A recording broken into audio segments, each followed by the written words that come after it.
los ojos cuando digas mi nombre. No me confrontes si no eres tu nombre. Tanto yeah, represento mi Boricuas. No te me pongas bravo, caerás al fin y al cabo. Soy más bravo, como el gallo boriqueño haciendo batalla, gritando por la noche, no el poquito no se calla. Hey guys, it's Caribbean Wrestlers You Should Know, sponsored by Premier Pro Wrestling.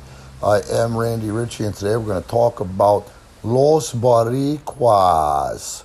And we're going to talk about some things that you may know. I'm going to talk about some things that you probably don't know and might not have thought about. The first thing is this. I will always consider Savio Vega not just a friend, but a good friend. And I have been called Miguelito Perez's favorite gringo because he don't like gringos. Speaking of that, first let's get to this. I've had my balls busted about if it's Caribbean or Caribbean.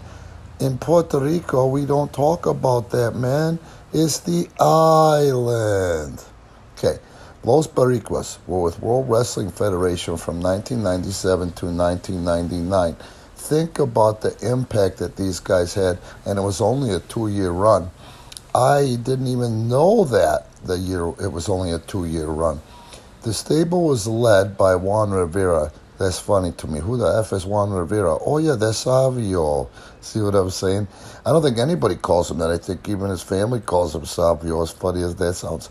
The character formed the stable after he was fired from the Nation of Domination. The group made his television debut in 1997. The group featured 3 second-generation WWF wrestlers. The son of Miguel Perez Sr., Miguelito Perez, joined after participating in ECW and World Championship Wrestling. Yes, he was with both of those companies now that I remember, but for a burp, man, like for a fart. That's how long he was with those companies.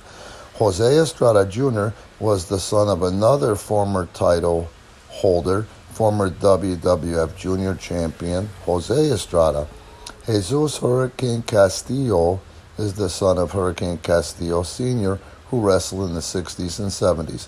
They were mainly involved in angles with other stables, including the Nation of Domination and the Disciple of Apocalypse. They defeated the Disciples of Apocalypse in an 8-man tag team match at SummerSlam 97. Savio competed in the Royal Rumble 98. The rest of the Boricuas attacked Skull, which was either Ronnie or Donnie Harris, by the way, of the Disciples of Apocalypse, thinking Skull was Stone Cold Steve Austin. Skull was injured and not compete in the Rumble. The rest of the Boricuas went in the ring, tried to attack Austin. Austin took out all the non-competitors Boricuas and eliminating Savio Vega out of the Royal Rumble. Now, this is stuff that you guys probably know, but what you don't know is, let's think about this for a second. And you can go, and this is why I love Stone Cold Steve Austin as a human being and always call him a man's man, because that guy was such a big star. What a draw, but he never got big time. And I mean big time with his attitude, you know what I'm saying? Go to the Broken Skull podcast, and I don't know how many times, and I don't listen that much, where Stone Cold credits Savio for helping him develop as a worker, as a wrestler. Miguel Perez is the same. If you guys ever want to go down a rabbit hole, if you young wrestlers want to learn how to wrestle, you look up Miguelito Perez, Savio Vega stuff. You search that shit on YouTube, and you are going to find, if you look hard enough and you want it hard enough, amazing stuff and that those guys do in the ring, or did in the ring as young men in Mexico, in Japan, on the island. You're going to lose your shit, because these guys are fucking gargantuans, and they could keep up with anybody half their size. They could both wrestle with anybody, any style, And the same can be said for the rest of the Boricuas. And I bet you dollars to donuts, because I know these guys, that their runs with WWE could have been longer.